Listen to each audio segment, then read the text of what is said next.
4 400 € pour une Golf 1 GTI de 81 en bon état. 12 200 € pour une M3 E30 Evo en bon état également. Ça fait rêver, hein, c'est vraiment de bonnes affaires. Ben, arrêtez de rêver tout de suite parce que ça c'était en juillet-août 2002. C'est terminé, ces voitures-là elles ne sont plus accessibles à ces prix-là. Je suis désolé, j'ai ni la machine à voyager dans le temps de Van Damme dans le Time Cop, ni la DeLorean de McFly. Par contre, je vous ai préparé une nouvelle sélection de voitures, des Youngtimer, des voitures fun, passion, de bonnes alternatives aux voitures mythiques devenues iconiques qui sont parfois maintenant trop cotées, même je dirais un petit peu surcotées. C'est parti pour ce guide, c'est parti pour cette sélection.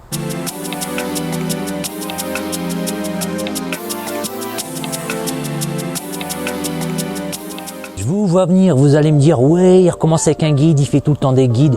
En fait, ce guide il vient un peu clôturer le cycle des guides sur la chaîne. Je vous explique mon idée. J'ai déjà fait plusieurs guides. Le guide des GTI, le dernier sur le Youngtimer, il y a une ou deux autres vidéos sur la chaîne concernant les voitures de collection. Et bien celle-ci, elle viendra finalement compléter un peu cette série. Ça permettra à quiconque souhaitant acquérir une belle voiture Youngtimer un peu ancienne, un tarif sympa, d'avoir un peu une sélection, avoir quelques idées nouvelles, quelques modèles par exemple qu'il ne connaît pas et surtout d'avoir mon analyse et mon avis sur ces autos. C'est pour ça que cette vidéo supplémentaire est ajoutée sur la chaîne tout simplement et on va commencer tout de suite. Je vais vous parler de la première voiture mythique, c'est une Renault, je vais vous parler de la R5 GT Turbo. Cette R5 GT Turbo, eh bien, on connaît tous l'histoire, elle est sortie en 1985, c'est la concurrente directe de celle-ci. Alors petite boule de nerfs, moteur 1,4 litre turbo on-off, motricité un peu moyenne, mais tellement de charme au final. Aujourd'hui, la cote de ces voitures atteint vraiment des sommets, en tout cas moi je le considère pour une GTI. La cote LVA se situe entre 10 et 12 000 €, mais sur les annonces, pour une belle voiture en bon état, c'est facilement 15-16 000 €, voire plus. J'ai vu des modèles de série limitée Alain Oreille à plus de 25 000 € entièrement restaurés. Ça commence vraiment à faire cher. C'est pourquoi aujourd'hui, je vous propose une alternative à ces voitures. Alors l'alternative, en tout cas selon moi, principale aujourd'hui en tant que Youngtimer, c'est vraiment la Mégane 2 RS. Avec son moteur 2 litres turbo 225 chevaux. Pourquoi? Tout simplement parce que c'est un peu le même esprit que cette R5 GT Turbo. Encore un moteur turbo avec beaucoup de piquant. Par contre, une motricité excellente, un super châssis, c'est du Renault Sport. Cette voiture aujourd'hui, il y a eu pas mal de séries limitées, donc on peut la trouver entre 8 et 9 000 € en bon état pour une voiture standard, j'ai envie de dire. Et une série limitée, ce sera un peu plus. On peut monter jusqu'à 13 000 €, voire des fois 13 500 pour une voiture en super bêta, notamment les séries R26 et R26R. Voilà, je vous conseille vraiment pas de mettre plus. Cette voiture elle a vraiment un gros potentiel en collection. Quand on voit tout ce que Renault Sport a produit, chacun des modèles à chaque fois est délaissé pendant un moment puis finit par reprendre de la cote. Je pense que cette Mégane 2 RS, elle est vraiment au cours de la vague. Alors on voit des exemplaires bien sûr parfois un peu moins chers, 6-7 000 €. Faut voir dans quel état elles sont. Elles ont parfois de gros kilométrages. Donc faites attention, mais moi je vous dis, je vous conseille entre 8 et 9 000 € pour une belle voiture à garder. Et vraiment à garder, il faudra attendre un petit peu pour qu'elle reprenne de la cote. Mais c'est vraiment le moment de l'acheter. Au niveau de ces voitures, faites attention quand même à l'état du châssis et des freins si jamais elle a été un peu crapaillée sur circuit. Pour les gros kilométrages, faites attention à l'état du turbo parce qu'on ne sait jamais. Et puis tout ce qui est électronique là-dedans, parfois il a un peu de mal. C'est vrai que les Renault, tout ce qui est Mégane 2, Laguna 2, c'était pas terrible au niveau des cartes. C'est le genre de truc, carte de démarrage. Donc faites attention là-dedans. Vous pouvez avoir des petits voyants qui s'allument, donc faites attention bien sûr aux voyants. Et puis surtout voilà, tout ce qui est carte électronique pour ouvrir les portes, démarrer la voiture. Mais cette voiture, franchement, je suis certain que c'est un beau collector, une belle sportive. Donc jetez un œil à la Mégane 2 RS, je vous le conseille fortement. Autre voiture iconique devenue surcotée, en tout cas selon moi. Alors je vais vous parler de la Renault Clio V6. La Renault Clio V6 c'est un vrai ovni. Elle est sortie au début des années 2000, en 2000 exactement. C'est vrai qu'au début on s'est dit tout de suite, c'est l'héritière de la R5 Turbo 1 et Turbo 2. Alors les R5 Turbo 1 et 2 c'est devenu totalement de la folie. 100 000 € pour une belle Turbo 1 minimum. En tout cas c'est ce que je vois un petit peu en annonce pour un bel exemplaire bien restauré ou bien conservé. Pour la Clio 2, en fait, ça suit un petit peu la même tendance, cette Clio 2 V6. Ça valait pas grand chose. D'un coup, je veux dire, voilà, 15-18 000, on en avait une. C'était un peu cher, mais ça allait encore. Depuis quelques années, ça a explosé. Tout le monde investit dessus parce que ça va certainement prendre de la cote autant que les R5 Turbo. Donc, les voitures valent maintenant entre 35 000 € pour les phases 1 en bon état, les premiers exemplaires. Les plus beaux exemplaires en phase 2 peuvent atteindre plus de 60 000 €. C'est un peu de la folie, je vous l'avoue, et c'est pas accessible pour le commun des mortels, en tout cas pas pour tout le monde. Donc je vous propose une alternative assez super sportive. Je vous propose la Clio 2 RS, mais la toute première, celle qui est sortie fin 99. Je vous conseille d'acheter cette voiture en gris si vous la trouvez. Première couleur qui est sortie d'ailleurs dans les essais de turbo à l'époque, elle était en gris. Elle était déjà comparée à l'époque à la Clio Williams qui était un petit peu sa grande sœur. Cette voiture, elle est vraiment nerveuse, elle reste encore assez dépouillée, il n'y a pas beaucoup d'électronique, donc c'est bien la Clio de RS 172 chevaux Shift Light que je vous conseille avec le capot en alu, si je ne dis pas de bêtises, mais en tout cas les connaisseurs me reprendront.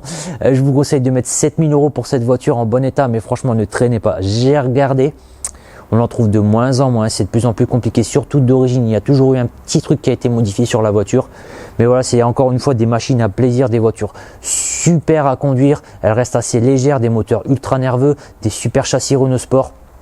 Donc voilà, 7000 € pour cette voiture. Ne traînez pas parce qu'à mon avis elle va prendre de la cote, ça va continuer de monter sur cette voiture. À un moment elle était encore un peu moins chère, il y a encore quelques temps, quelques mois. Maintenant ça commence à remonter, les gens commencent à en reparler tout doucement, à la remettre dans le marché de la collection. Donc ne traînez pas. Sur ces voitures, faites surtout attention à tout ce qui est train roulant, voilà, parce qu'il peut y avoir des problèmes au niveau des amortisseurs, tout ce qui est cylindre bloc qui ont pu un peu mal vieillir si la voiture était un peu maltraitée et emmenée de nouveau sur circuit. Faites attention également à l'historique, ça va être difficile de trouver une Clio de RS avec un historique complet, mais si vous en trouvez une, bondissez dessus, achetez-la, même si elle fait un peu plus de 7000 €, n'hésitez pas. Faites attention qu'elle soit donc entièrement d'origine, et puis faut vraiment jeter un œil un peu à l'intérieur, des matériaux qui peuvent être un peu abîmés, notamment le volant qui est connu pour être de mauvaise qualité parce qu'il y avait un petit antidérapant à l'époque dessus qui s'use avec le temps, et comme les bagnoles ont pris pas mal de kilomètres, ça commence à mal vieillir. On va pas s'éloigner de chez Renault, je vais vous parler d'une marque connexe, annexe, je vais vous parler de la marque Alpine. Alors on connaît tous l'Alpine A110 qui est une super voiture des années 60-70, une super sportive qui a gagné pas mal de choses, sauf qu'aujourd'hui cette voiture elle est inaccessible pour le commun des mortels. Une A110, même si elle est bourrée de qualité, c'est une super berlinette, un super châssis, des moteurs rageurs avec un bruit magnifique, des pures machines à plaisir, c'est juste inaccessible, ça vaut entre 60 000 et plus de 100 000 € pour les plus beaux exemplaires ou les exemplaires collector. Moi, je peux pas les mettre, je pense que vous non plus. Pour la A310, ça valait rien non plus pendant des années. Dans les années 80, 90, c'était vraiment en déclin. 2000, on en trouvait facilement à des prix pas chers. Dans le magazine, par exemple, que je vous ai présenté en intro, on pouvait en trouver à 40 000 francs. Vous voyez un peu dans les années 2000. D'un coup, ça a bien remonté. Maintenant, une belle A310 V6, ça vaut entre 25 et 30 000 €. Les 4 cylindres VE, VF et VG qui ne valaient non plus pas grand chose.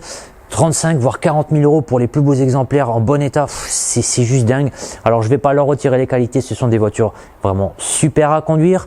Il y a peu de choses sur la route qui peut donner autant de plaisir que ces voitures, à part bien sûr les petites GT et les Youngtimer, mais vraiment elles ont quelque chose de particulier. Par contre, il y a beaucoup de gens qui peuvent plus y accéder.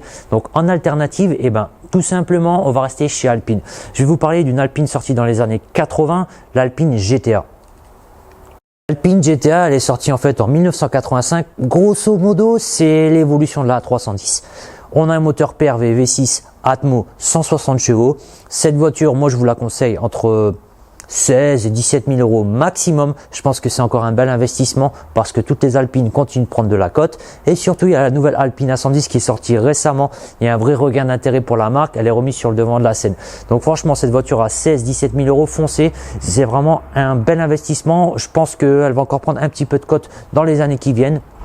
Et puis si vous voulez acheter une version turbo, pourquoi pas rajouter un petit peu.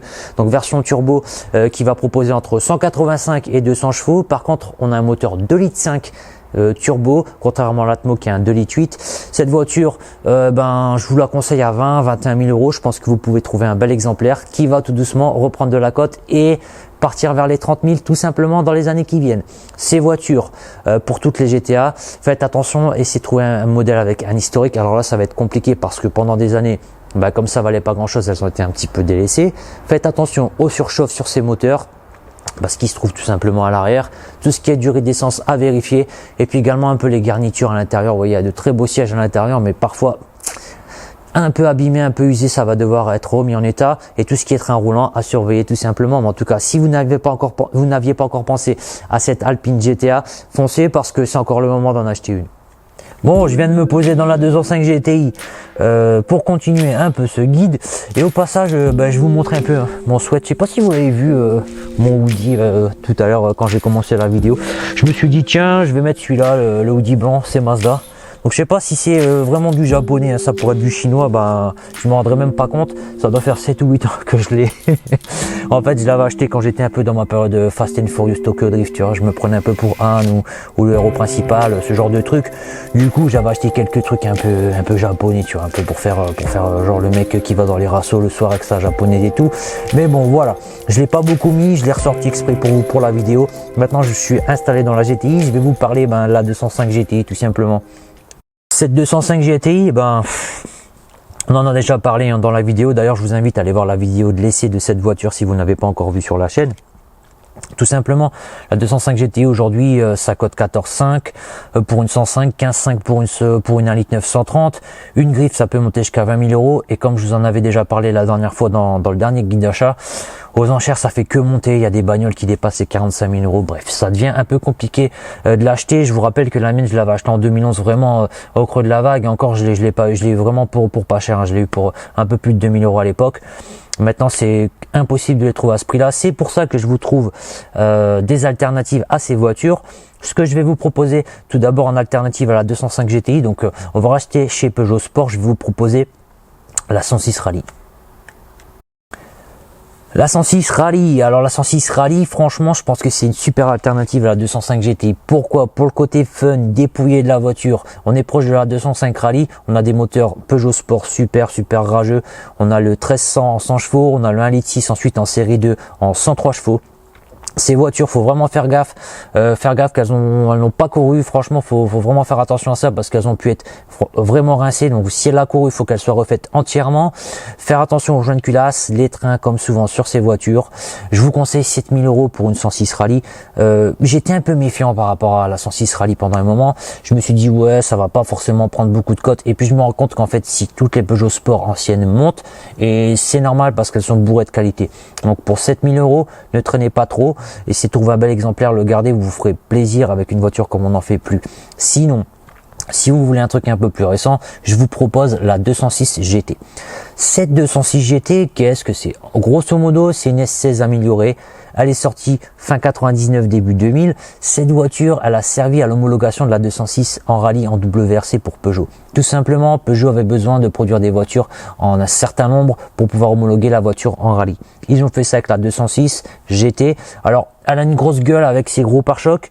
Elle a quelques éléments spécifiques à l'intérieur. Elle a surtout une petite plaque. Vous savez, sur les montants, une plaque édition limitée. 4000 exemplaires seulement produits. J'ai constaté que vous pouvez encore en trouver une belle à environ 4000 €, 4005. Franchement, ne traînez pas. Elle devient de plus en plus rare. Personne n'y pense forcément à cette voiture. Au niveau de la mécanique, c'est la mécanique de la S16 en 2 litres, 140 chevaux, 16 soupapes. Ne traînez pas. Honnêtement, je pense que ça, c'est un très bel investissement, une voiture pour vous faire plaisir, qui va prendre de la cote sans souci parce que c'est une série limitée. Faites vraiment attention de nouveau à l'entretien. Comme je le dis souvent, essayez de trouver un modèle avec historique, mais c'est compliqué parce que ces GTI pendant des années, elles étaient entretenues parfois un peu n'importe comment. Donc si vous envoyez une à nouveau avec un historique, foncez, n'hésitez pas. Faites attention que tous les éléments spécifiques soient présents. Les pare-chocs, les gros pare-chocs de la 206 GT, tout simplement faites attention qu'ils soient pas cassés parce que pour en retrouver, ça va être un petit peu difficile. Et puis à l'intérieur, voilà quelques éléments comme l'Alcantara qui peuvent s'abîmer. Et puis les trains arrière, hein, comme je dis toujours, sur ces voitures, tout simplement. Maintenant, cette voiture à 4000, 4005, franchement, ne tardez pas, ça va pas durer longtemps. Et puis enfin, une belle alternative à la 205 GTI selon moi. Une GTI de la fin des années 90, début 2000, un litige, 16 soupapes, Citroën, vous avez trouvé? Ah, Saxo VTS 16 soupapes, c'est bien, vous suivez. Je pense effectivement que c'est une belle alternative à la 205 GTI, un moteur hyper nerveux, en 16 soupapes, 1600, 120 chevaux. On a vraiment une voiture assez légère, dépouillée, elle est vraiment en dessous de 1000 kg.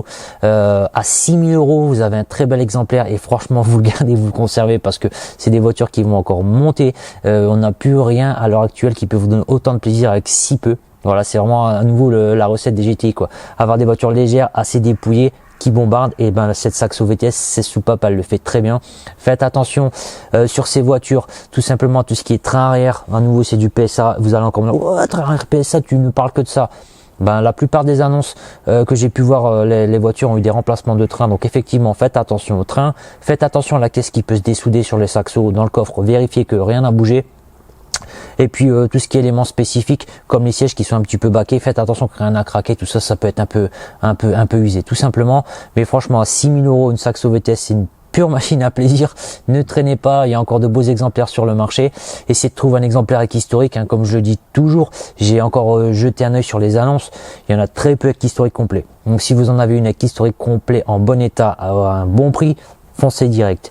Qui connaît la vidéo d'Ayrton Senna en mocassin en train de bourriner sur circuit avec une Honda? Vous savez de quoi je parle, hein? Si vous connaissez la vidéo, je vais vous parler de la Honda NSX et de ses alternatives. La NSX, c'est bien, elle est sortie en 1980. C'est tout simplement la Ferrari japonaise à l'époque. C'était simple, le but d'Honda, c'était bousiller Ferrari sur son propre terrain. Je pense qu'ils ont bien réussi. 3 litres V6, 280 chevaux. La voiture valait pas trop, enfin elle cotait pas trop pendant des années. C'était autour de 20-25 000 €. C'était encore abordable. Aujourd'hui, plus de 50 000 pour un bel exemplaire. Ça a littéralement explosé. Ça monte encore. Donc voilà, cette voiture, ben elle est bien, mais elle est un peu trop chère. Moi, franchement, je peux pas mettre des sommes pareilles. Je pense que vous non plus à nouveau. Donc en alternative, ben, on va rester chez Honda. Je vais vous proposer la Honda S2000. Pourquoi j'ai choisi cette voiture? Tout simplement parce qu'elle est un peu dans le même esprit que la NSX. Une machine à plaisir. Elle a été conçue pour faire corps avec le pilote. C'est une voiture que vous pouvez prendre et mettre directement sur circuit. Elle va assurer. Vous la ramenez ensuite chez vous. Vous l'utilisez pour aller faire vos courses. Enfin, quoique le coffre est tout petit, mais si vous mettez sur 16 passagers, pourquoi pas? Mais voilà, des vraies machines à plaisir, 2 litres 4 cylindres, VTEC 240 chevaux, franchement c'est suffisant, la voiture n'est pas très lourde, une voiture du début des années 2000 mais encore assez dépouillée en fait, il n'y a pas trop d'électronique, on monte dedans, on pilote, on sent bien les sensations, j'en ai conduit une pendant un moment, c'est incroyable, une des meilleures voitures que j'ai pu conduire. Le moteur prend plus de 9000 tours, mais enfin les vrais passionnés qui connaissent le modèle par cœur me corrigeront. On a une boîte qui tombe vraiment sous la main, super bien étagée. Par contre attention, le train arrière, ça déborde assez vite quand on appuie, on sent bien le VTEC quand il déclenche. Sur CS 2000, les points à vérifier, bien tout simplement tout ce qui est rappel, parce que la voiture a été rappelée par le constructeur tout simplement lors de sa sortie au niveau des gicleurs d'huile. Donc c'est simple, si la voiture n'a pas un historique complet et si ce n'est pas signifié sur le carnet d'entretien, vérifiez la plaque constructeur. Normalement sur la voiture, on a eu un petit poinçon qui a été fait avec un marteau. Vérifiez un petit peu les bas de caisse et les tourdelles arrière qui peuvent légèrement rouiller. Et puis au niveau de la transmission, faites attention aux arbres de transmission, volant, moteur, embrayage, qui ont pu être un peu matraqués si la voiture était conduite très souvent sur circuit ou de manière ultra brutale. Donc cette voiture sur Elva, elle coûte 17 000 €. Moi, je vous conseille de mettre, allez, 20 000 € pour un bel exemplaire tout d'origine, toujours bien entretenu, la garder précieusement. Comme la NSX, je pense qu'elle va encore monter. Toutes les anciennes Honda, notamment SE 600, 800 des années 60-70 ont pendant longtemps été délaissées puis ont remonté, tout simplement parce que ce sont des machines fantastiques et je pense que à ce prix-là, si vous avez de budget, c'est une belle alternative à la NSX. Et puis pour les rabat-joie qui n'aiment pas rouler en cabriolet ou qui ont peur d'avoir un peu froid l'hiver en roulant en cabriolet ou ce genre de truc, je vous propose un coupé de chez Honda. Ouais, on va rester chez Honda pour trouver une alternative à la NSX, tout simplement parce que ce sont de super machines. On va parler de la Honda Integra Type R, la DC2, la toute première qui est sortie en France à la fin des années 90. Quand elle était sortie, je l'ai trouvée magnifique, cette voiture blanche avec les sièges Recaro rouges. Il n'y a pas eu beaucoup d'exemplaires vendus en France, si je ne dis pas de bêtises à l'époque, en tout cas pour les voitures neuves. Cette voiture n'était pas hyper chère en fait. C'était voilà, le but de Honda, c'était de proposer une super machine à un tarif abordable et ils ont très bien réussi. Il y a eu pas mal d'exemplaires sur le marché français qui ont été importés, donc vous pouvez trouver des voitures par exemple noires ou rouges. Sachez que celles-ci viennent de Belgique, Allemagne, Italie, ce genre de trucs, mais bon, ça ne doit pas être un frein à l'achat.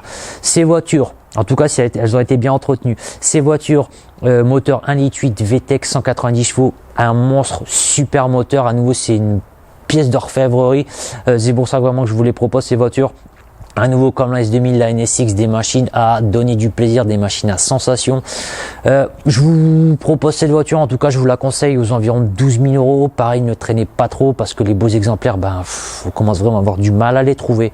Bien sûr, toujours voiture d'origine, parce que pendant des années, il y a eu des quelqu'un un peu comme moi, que vous voyez ce que je veux dire, on aimait bien un peu modifier les bagnoles. Du coup, enfin, pas forcément beaucoup les modifier, mais mettre un pot, mettre une admission spoon, des jantes un peu directement du Japon, on a payé une fortune. Mais bon, Essayez de les retrouver, c'est pour ça en état d'origine au maximum. Faites attention à l'état des baquets, hein, les mousses elles peuvent s'user. Faites attention à la consommation d'huile sur ces voitures, tout ce qui est VTEC à partir d'un certain moment, si elles ont un fort kilométrage, ce qui est le cas pour bon nombre d'ITR, elles commencent à bouffer de l'huile. Par contre, voilà, c'est du solide, hein. Il y a certains exemplaires qui ont dépassé les 300 000 bornes et pourtant elles se font matraquer, harcouiller régulièrement. Et puis à nouveau, faites attention au train roulant et puis un peu à la transmission, au changement d'embrayage, ce genre de truc, que toutes les vitesses passent bien, que ça accroche pas, c'est le principal. Par contre, si vous trouvez un bel exemplaire en bon état avec historique, ce genre de truc, n'hésitez pas à rajouter un peu et franchement gardez-la. C'est une voiture qui est très fiable, vous pouvez utiliser régulièrement, vous faire énormément plaisir avec, donc franchement si vous trouvez une belle ITR, foncez. Ça y est, j'ai remis ma veste, j'arrête de parler des voitures japonaises, maintenant je vais vous saouler avec une catégorie de voitures que vous adorez, les voitures italiennes. Alors je vais vous parler d'Alfa Romeo à nouveau. J'avais déjà évoqué un peu le sujet sur la chaîne dans une autre vidéo. Les Alfa en fait reviennent sur le devant de la scène, ils ont sorti vraiment de beaux modèles sportifs ces derniers temps, que ce soit la 4C ou bien la Giulia Quadrifoglio. Voiture super chère, je sais pas si elles vont garder leur cote ou descendre dans les années qui viennent. En tout cas, c'est pas de ces voitures que je vais vous parler, c'est de l'Alfa Giulia Bertone, le coupé des années 60-70. Cette voiture, pendant des années, ça valait rien non plus. Dans les années 2000, 40 000 francs, vous aviez un bel exemplaire. Personne n'en voulait, c'était délaissé. D'un coup, à partir de 2010, en tout cas, c'est ce que j'ai pu constater, parce que à partir de 2010, même un petit peu avant, je me suis intéressé. 8 000, 10 000 euros, 15 000, 20 000. Aujourd'hui, on arrive à des prix complètement débiles parfois. Alors, un 1300, 25 000 euros en bon état. Un 2000 GTV, 45 000 euros. Je vois des annonces des fois 80 000 euros. Les mecs les remettent pendant 6 mois, 1 an, mais franchement 80 000 euros. Je sais bien qu'elles ont été restaurées ou autre, mais c'est juste dément quoi. Moi, je les mettrai pas en tout cas pour cette voiture parce que c'est devenu trop cher. C'est une super voiture. Le Bialbero double arbre, c'est un moteur super, là, une superbe ligne, je l'adore. Malheureusement, je pourrais sûrement plus jamais me la payer parce qu'elle est devenue beaucoup trop chère, en tout cas pour moi et pour la majorité des gens. C'est pour ça que je vous propose une alternative à cette voiture. Je vais vous parler d'une autre italienne, la Lancia Fulvia Coupé. Pourquoi j'ai choisi la Lancia Fulvia Coupé? Alors ouais, tu parles des Lancia souvent, ouais j'aime bien les Lancia, c'est vrai, je vous l'accorde, je vous l'avoue. Je trouve qu'en fait cette marque elle a toujours eu un gros passé historique en compétition. Les modèles finissent toujours par remonter parce qu'ils ont toujours été très bien conçus et la Fulvia c'est encore le cas. La Fulvia elle est juste démente quand elle est sortie en 65, traction avant, coupé avec des lignes superbes, un moteur 1300 ou 1200 pour les toutes premières V4. 2 carbus double corps, elle fait un super bruit, elle est encore collée à la route par rapport au standard actuel, en tout cas elle n'a pas à rougir. 4 freins à disque dès les années 60. La voiture a été produite jusqu'en 75-76 à peu près pour les dernières séries. Cette voiture, ben, je pense qu'elle va encore monter parce qu'en fait c'est la concurrente directe de l'Alfa Bertone Coupé. Donc on peut trouver un bel exemplaire à partir de 16 000 euros, 17 000, mais vraiment en parfait état. Prenez-la en parfait état, vous amusez pas à la restaurer si vous en cherchez une. Je pense qu'à ces prix-là, c'est un bon placement parce que elle a toutes les qualités si ce n'est plus que l'Alfa Bertone. Juste qu'elle a un petit peu, elle était un peu plus délaissée pendant des années, elle a mis un peu plus de temps pour remonter au niveau de la cote. Je pense qu'à 16 000, elle a encore un potentiel, elle va encore monter dans les années qui viennent. Sur ces voitures, attention aux moteurs qui commencent à être fatigués à partir de 100 000. Faut vraiment faire attention au niveau des compressions, etc. parce qu'une réflexion peut être nécessaire. La boîte qui peut craquer, synchro de 2-3, c'est la maladie. À l'intérieur, électricité qui déconne, tableau de bord qui peut casser, les sièges qui peuvent être complètement rincés. Les longerons à vérifier parce que ça pourrit au niveau des longerons, ce genre de truc. Voilà, c'est pour ça que je vous dis que c'est mieux d'acheter une voiture déjà restaurée. Vous allez moins investir, passer moins de temps, elle va directement rouler, vous donner du plaisir. Et franchement la Fulvia, j'ai déjà conduit une Fulvia Zagato au Classic Motor Show de Birmingham en 2018. Très bonne voiture, très sympa à conduire. Son moteur V4, il est juste pétillant, il fait un bruit de malade. Donc voilà, n'hésitez pas à acheter cette voiture si jamais vous intéressez tout simplement à un coupé italien sympa. Allez, on parle d'une voiture un peu plus récente, un peu plus young timer maintenant. Désolé pour l'entorse avec la Fulvia, mais on continue en alternative à l'Alfa Bertone des années 60. Je vous parle de la tout simplement Alfa 916, donc le coupé et le Spider. D'ailleurs, je vous invite à aller voir un essai complet de cette voiture en 2 litres JTS qui est sur la chaîne si vous ne l'avez pas encore vu. Je vous parle de ces voitures, pourquoi elles ont toutes les qualités pour être de super collector. une belle ligne, une belle gueule et surtout en V6 des moteurs magiques. Le V6 Busso il est magnifique, on n'aura plus jamais de moteur comme ça. C'est vraiment un moteur qui vous prend au triple, la sonorité est superbe, ils sont super à conduire. Pour un V6 Atmo, c'est sûr qu'il n'y en aura plus jamais. Franchement, je pense que c'est vraiment le moment d'en acheter une. 8 à 9 000 euros pour un coupé ou un Spider 916 en V6. Et puis je peux également vous conseiller l'Alfa Bertone GT, le coupé qui est venu juste après la 916 avec un moteur 3 litres de Busso tout aussi magnifique et magique. Ces voitures, sachez-le quand même, hyper exigeantes au niveau de l'entretien, plus qu'une voiture japonaise ou allemande ou même française. Je suis désolé de vous dire ça, mais c'est la vérité. Il faut en avoir conscience. La distribution qui peut dépasser sur le V6 les 2000 euros en concession, et encore quand la concession veut prendre la voiture en charge, il y a pas mal de pièces qui sont plus disponibles. Il faut faire attention, par exemple au cardan, ça devient compliqué à trouver, de la castillage à l'intérieur, ce genre de truc qui peut être fatigué sur votre modèle et qu'on a du mal à retrouver. Mais c'est encore le temps, je pense, d'acquérir un beau coupé qui va prendre de la cote. Et puis en plus d'avoir toutes les qualités pour être un vrai collecteur, sachez que Alfa Romeo revient vraiment sur le devant de la scène, comme je l'ai déjà dit, mais voilà, ils ont sorti de beaux modèles sportifs, la 4C, la Quadrifoglio Giulia. Ils essayent de redonner vraiment un côté luxe à la marque, sportif et luxe, qu'ils avaient un peu quand même perdu dans les années 90. Il faut dire qu'il y a quand même certaines voitures qui étaient au niveau du design bof, en tout cas ça c'est mon avis.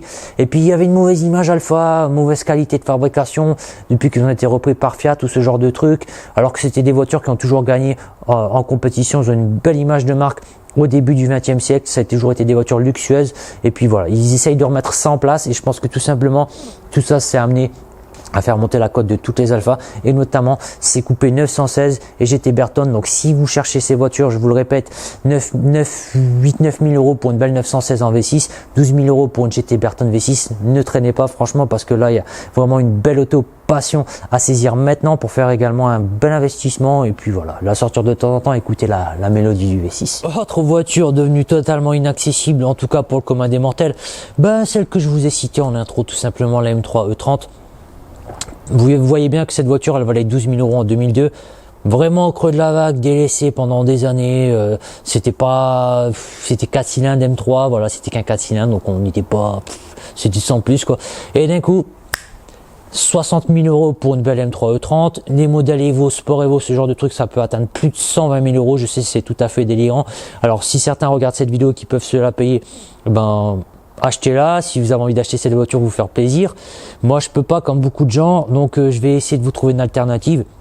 Cette alternative, c'est tout simplement la 320 IS E30. Qu'est-ce que c'est que la 320 IS? C'est la M3 italienne E30. Cette voiture est équipée d'un moteur un peu plus dégonflé, un 2 litres de chez Motorsport, faut quand même le préciser. C'est à peu près en fait le même bloc, un petit peu moins puissant. Cette voiture, elle ne fait que 2 litres parce que tout simplement pendant des années en Italie, la fiscalité sur les voitures était beaucoup plus avantageuse quand on avait une cylindrée de moins de 2 litres. Voilà, donc il y a beaucoup de voitures italiennes qui sont sortis comme ça avec des versions avec des moteurs un peu plus petits que des 2 litres. Donc vous aviez par exemple la Ferrari 308 qu'on avait chez nous, elle existait en 208 en Italie, ce genre de truc. Donc voilà, la M3 italienne, c'était bien la 320 IS. Je vous la conseille à 25 000 euros. On peut encore en trouver une belle, ça peut être une belle alternative si vraiment vous aimez la M3 E30. Et puis bien sûr, je vais vous reparler d'une voiture dont on a déjà parlé plusieurs fois sur la chaîne, la M3 E36. C'est une super sportive, une des meilleures des années 90. Si vous n'avez pas vu l'essai de cette voiture sur la chaîne, je vous invite à aller le voir tout de suite. Que ce soit le 3 litres ou le 3 litres 2, elles sont juste fantastiques. Je vous conseille d'en acheter une encore au plus vite, en un bel exemplaire en bon état. 17 000 euros pour un coupé 3 litres. Montez un petit peu pour un 3 litres 2 à 22 000 euros, vous pouvez en trouver une belle. Alors ça commence à chiffrer, mais franchement c'est encore le temps de l'acheter. Il y a plus de voitures de ce type, elle est vraiment connue par tout le monde. Un bel exemplaire, c'est vraiment collector, ça va encore faire que monter. Donc moi je vous conseille la M3 E36 en alternative à la M3 E30. Faites attention sur les M3 E36, comme j'ai déjà dit dans la vidéo d'essai de cette voiture, au coussinet de bielle, au Vanos, si le filtre à Vanos n'a pas été changé. Faites attention que l'entretien a été bien suivi, mais bien sûr trouver une voiture avec un historique complet, va falloir peut-être mettre un petit peu plus cher parfois. Faire attention à la corrosion qui peut parfois apparaître, notamment au niveau des bas de caisse, les ailes arrière, ce genre de trucs. Mais globalement, c'est vraiment super fiable. J'ai encore regardé les annonces, il y a les modèles qui ont plus de 280 000 km avec moteur d'origine et qui tartinent encore. Et puis pour les budgets un peu inférieurs, les budgets un peu moindres, si vous ne pouvez pas accéder à la M3 E36, je vous conseille tout simplement de partir sur une 325i ou une 328i E36 coupé boîte mécanique. Boîte mécanique, c'est important parce que la boîte automatique, elle va gommer un peu la sportivité du moteur, à mon sens. Après, vous pouvez partir sur une boîte automatique si vous préférez, mais je pense que la boîte mécanique, c'est un peu mieux, quoi. Ces voitures, 7005, 8000, 8005 pour un bel exemplaire. Je pense que ça va encore monter. Les E30, même si je suis pas fan des E30, enfin j'aime bien la E30 en version normale, mais je suis pas fan dans le sens où je pense qu'elle est déjà un peu trop montée au niveau de la cote. Je pense que celle-ci va suivre, tout simplement parce que toutes les BM anciennes ont un gros regain d'intérêt en collection. On se rend compte que c'est des voitures super. CE36, elles consomment pas énormément. J'ai eu une 323i pendant longtemps. Franchement, la 323i, j'arrive à, alors vous me croyez ou non, 7 litres 5 de moyenne, voilà, sur un moteur 170 chevaux, une voiture qui était de 1996 je crois, ou 17, je ne sais plus exactement, qui avait déjà 200 000 km, vous voyez. Moteur incroyable, le bruit est super, ils sont coupleux, voilà, elles sont autant à l'aise que pour les utiliser au quotidien que mettre un petit coup d'accélérateur, avoir un petit peu plus de sensation, j'ai envie de dire de sportivité, là, conduire de manière un peu plus sportive. Vous pouvez encore les utiliser en daily. Par contre, sur ces voitures, attention, beaucoup ont d'énormes kilométrages, ça commence à chiffrer quand même. Essayez de trouver un exemplaire qui a été suivi avec moins de 200 000 km si vous trouvez. Attention aux défauts également de corrosion sur les ailes arrière, les bas de caisse. Attention pont arrière au gros kilométrage qui apparemment se dessoude sur ces voitures, donc faut vraiment faire gaffe. Et puis à casse-siège à l'intérieur qui vieillit mal, notamment le ciel de toit, les panneaux de porte qui peuvent se décoller, et puis les compteurs LCD qui commencent à déconner, de pas s'afficher, un peu comme sur ma E38, vous voyez. En alternative à cette M3 E30, pourquoi pas partir sur une marque un peu concurrente de l'époque? C'est une allemande ou pas, il y a encore un débat pas possible là-dessus. En tout cas, c'est sûr que c'est pas une italienne, c'est la Ford Sierra RS Cosworth. Sierra RS Cosworth, j'étais assez étonné quand j'ai regardé un peu les annonces et la cote. Je pensais que ça avait monté plus que ça. On trouve des exemplaires en état correct à partir de 25 000 € et des voitures en état concours à 35 000. Ça reste cher, c'est évidemment, mais ça peut être une belle alternative sportive à la M3 E30 puisque c'était un peu des concurrentes à l'époque. Ces voitures étaient en 2 litres turbo propulsion, 204 chevaux. Et puis il y a eu une évolution ensuite, un modèle différent un petit peu qui est sorti à partir de 1987, la Sierra Cosworth en 4 portes. Alors cette voiture 204 chevaux ou en 4x4 220, on les trouve à partir de 12 000 € en bel état. Je pense que ces 3 voitures sont vraiment de beaux collecteurs. Toutes les Ford RS ont monté. Il faut vraiment les trouver d'origine. Souvent, elles sont un petit peu trafiquées au niveau du turbo. Donc, faites attention d'avoir un exemplaire parfaitement d'origine. Attention aux problèmes de surchauffe sur ces voitures et John Class qui peuvent péter, bien évidemment, parce que c'est la conséquence directe de la surchauffe. Faites attention aux boîtes de vitesse. Là, apparemment, c'est un problème assez commun sur ces voitures. Donc, faites attention d'avoir un exemplaire avec une boîte de vitesse en parfait état. Et puis pour les petits budgets, je vais vous proposer la Ford Mondeo ST200. C'est une voiture vraiment inconnue au bataillon. Je vous propose de mettre 5 000 € pour cette berline. Il y aurait eu apparemment que 50 exemplaires vendus en berline en France. Les experts me confirmeront. V6 2 litres 5, un look sportif, un châssis pas mal revu par rapport à la Mondeo de série. On avait donc une voiture un peu collector, sortie en 1999 jusque 2000. Sa remplaçante, ce sera la ST220. Les deux sont sympas. Moi, je vous conseille plutôt de trouver une ST200 qui sera un peu plus collector que la ST220. 5 000 € pour les petits budgets. Franchement, là, il y a un beau collector à trouver, un investissement sympa et une voiture plaisir. Foncez si jamais vous cherchez une Ford sportive.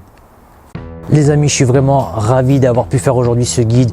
Alors c'est vrai que j'en ai fait plusieurs, ce sera je pense le dernier pour un petit moment sur la chaîne. On essaiera de repasser aux essais pour les prochaines vidéos, faire un petit peu de mécanique ensemble.